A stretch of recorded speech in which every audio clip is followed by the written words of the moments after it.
በስመ አብ ወወልድ ወመንፈስ ቅዱስ አሐዱ አምላክ አሜን።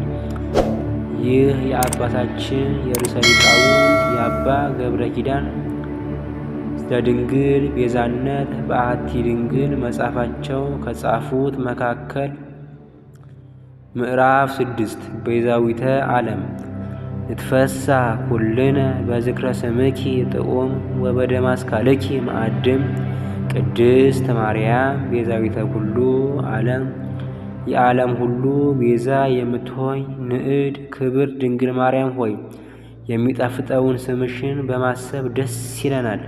ጥዑም በሆነው በማኅፀንሽ ፍሬም ሐሴት እናደርጋለን። አባ ጊዮርጊስ ቤዛ ማለት ምን ማለት ነው? ቤዘው ቤዛ ሆነ ተቤዠ ከሚል የግዕዝ አንቀጽ የሚወጣ ሲሆን ቤዛ መሆን ማለትም መተካት፣ መዋጀት፣ ነፃ ማውጣት፣ ጠበቃ መሆን ማለት ነው።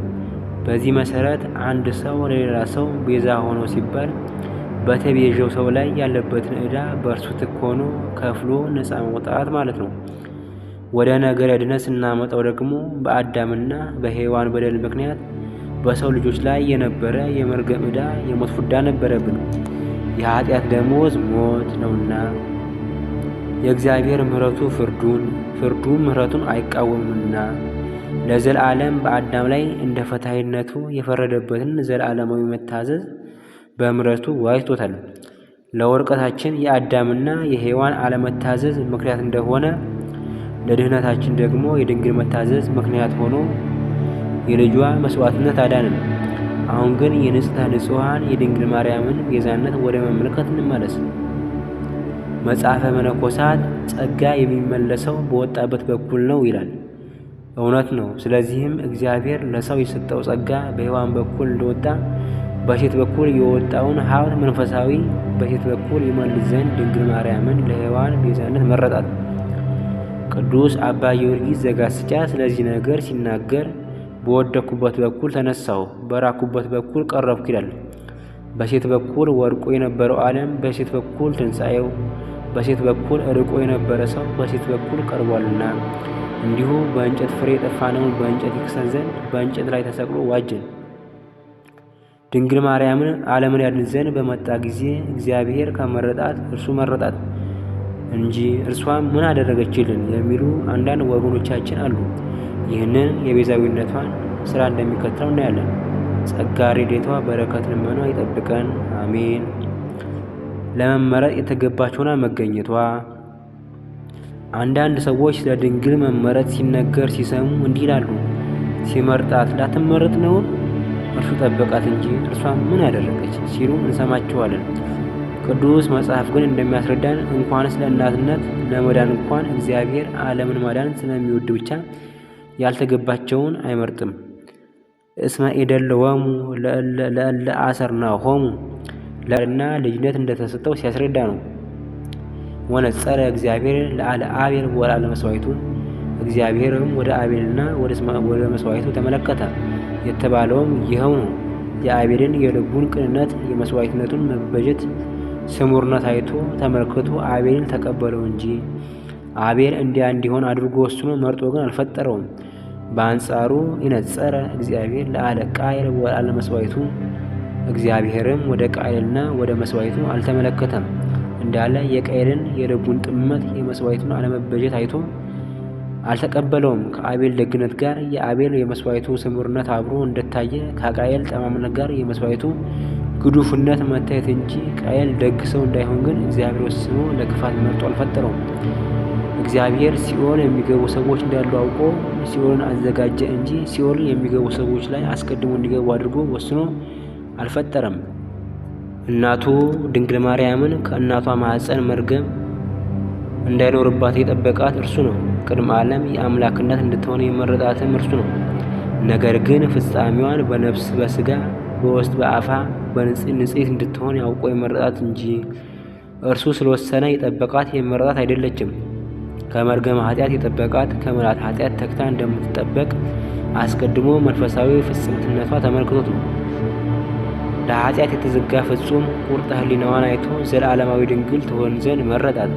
ወንድ ስለማላውቅ ያለችውም ራሷን ንጹሕ የተወደደ ቁርባን አድርጋ ለእግዚአብሔር መስጠቷና የዓለም ሐሳብ ትንታውን እንኳን እንደሌለባት ስትገልጥ ነው። ቅዱስ ጎርጎርዮስ ዘኑሲስም እንዲህ ይላል። መልአኩ እንደምትጸንስ አበሰራት። ነገር ግን እርሷ መልአኩ ለሚነግራት ዜናዎች በነፍስ በሥጋዋ ትጠብቀው ዘንድ ብፅዓት ያደረገችውን ዘለዓለማዊ ድንግልናዋን ነገረችው። እርሷ ሃይማኖት አልጎድላትም፣ ከቃል ኪዳኗም ፈቀቅ አላለችም። ስለምን ቢሉ ለእግዚአብሔር ምን ነውር ነቀፋ የሌለባት ንጹሕ ቁርባን ሆኖ የተሰጠ ሥጋዋን ትጠብቅ ዘንድ ወስናለችና። ስለዚህ ወንድ ሳላውቅ እንዴት ይሆንልኛል ስትል እንዲህ ማለቷ ነበር። አንተ መልአክ ነህ፣ ከሰማይም የወረድና ከሰው ባህሪ ውጪ የሆነ የምትነግረኝ ይህ ምንድን ነው? እስከ ወዲያኛው ኖኅን ከነቤተሰቡ ብቻውን ከኃጢአት ተጠብቆ ቢያገኘው ብቻውን ከነቤተሰቡ በመርከብ እንዳዳነው እመቤታችን መመረጥ ከድንግል መመረጥ ከአምላክ ሆነና ድህነታችን በማኅፀኗ ስለተወጠነ በዚህ መመረጧ ቤዛዊተ ዓለም እንላታለን። መመረጥን ማጽናት በዚህ ዓለም ያሉ ሰዎች ወደ ድህነት እንዳይቀርቡና እንዳይድኑ መሰናክል ከሆኑባቸው ጉዳዮች ውስጥ ሦስቱ ዋነኞቹ ናቸው። የመመረጥ ጥሪን አለመቀበል የመጀመሪያው ሲሆን ይህንንም በሥጋዊነት በጥቅም ፈላጊነት እያወቁ በመደናቆር ከቃለ እግዚአብሔር አልፎ ተአምራትና የመከራ ተግሳጾችን በቸልታ በማለፍ በልበ ደንዳናነትና የሚያደርጉት ነው። እኩይ ተግባር ያላቸውም ለእኩይ አኗኗራቸው ስለማይስማማ ክርስትናን ከመቀበል ይልቅ እያሳደዱት ይኖራሉ። ብርሃን መጻ ውስተ ዓለም ወአብደረ ሰብ ጽልመተ እምብርሃን ብርሃንም ወደ ዓለም መጣ፣ ሰዎችም ስራቸውም ክፉ ነበርና ከብርሃን ይልቅ ጨለማን ስለወደዱ ፍርዱ ይህ ነው። ክፉ የሚያደርግ ሁሉ ብርሃንን ይጠላልና ስራውም እንዳይገለጥ ወደ ብርሃን አይመጣም። እውነትን የሚያደርግ ግን ስራው በእግዚአብሔር ተደርጎ እንደሆነ ይገለጽ ዘንድ ወደ ብርሃን ይመጣል እንዳለ ጌታ በወንጌል ዮሐንስ 3 ከቁጥር 19 እስከ 21 የቅና ሰይጣን በማርያም አይበሳጭም ማለት ከንቱነት ነው። ሔዋን በድንግልና ቅዱሳን አበው እንዳስተማሩ ዓለም በመርገመ ደዌ የወደቀው በትዕቢት ገመድ ተጎድቶ እንደሆነ ነው። ይህ ደዌ እንዴት ይፈወሳል ብሎ የሚጠይቅ ሰው ቢኖር አበው እንዲህ ይመልሱለታል። እስመ ኩለሄ ደዌ ይከውን ፈውሱ በጸሩ ደዌ ሁሉ ፈውሱ በጥራቱ ይሆናል። ይህ ማለት እንደምን ነው? ለምሳሌ ደዌውን ውሃ ብንለው በእሳት ፈውሱ ሆነ ማለት ነው። ደዌውን እሳት ብንለው ፈውሱ በውሃ ሆነ ማለት ነው። እንደዚሁም ሁሉ በትዕቢት የመጣ የመርገመ ደዌ ፈውሱ የሚሆነው የትዕቢት ጥራት በሆነች በትሕትና ነው ማለት ነው። ቀድሞ ፍጥረት በትዕቢት የወደቀው ለምንድን ነው? ሰው እንደ ፈትል ትሕትና እንደ ዘይት ናት። ዘይት ምክንያት አድርጎ እሳት በመቅረዙ ላይ እንዲበራ የሰውን ትሕትናውን ምክንያት አድርጎ መንፈስ ቅዱስ አድሮበት ጸጋውን ክብሩን በእርሱ ላይ ይገለጥበታል። ዘይት ባለቀ ጊዜ መብራቱ እንደሚጠፋ ትሕትና ከፍጥረት በጠፋችበት ጊዜ መንፈስ ቅዱስ ይለየዋልና ወደ ሞት ጥላ ወደ ክህደት ጨለማ ይወድቃል። ከዚህ የተነሳ አስቀድመን እንደተናገርን በትዕቢት ሰንሰለት ተስቦ የወደቀ ፍጥረት ሊድን የሚቻለው መልሶ በትሕትና መሰላል ወደ ቀደመ ክብሩ በመውጣት ነው። ስለዚህ ነገር በትዕቢት ሰማያውያን መላእክት ወደቁ ካልን በኋላ ወትሕትና አረገቶ ለሰብ እምትእመተት መላእክተ ሰማያት ከመ ይሰብሕ ምስለ መላእክት። ትሕትና ግን ሰውን ከመላእክት ጋር ይዘምር ዘንድ ከምድር ወደ ላይኛው ሰማይ አወጣቸው ሲል ፈውሱንም ይነግረናል ቅዱስ ወግሪስ። ጸጋ የሚመለሰው በወጣበት በኩል ነው እንዳሉ አበው በትዕቢት የመጣ ነው። መርገማችን የሚወገደው በትሕትና ነበር። ስለዚህ ለዚህ ትዕቢታችን ቤዛ ሆኖ ነበር።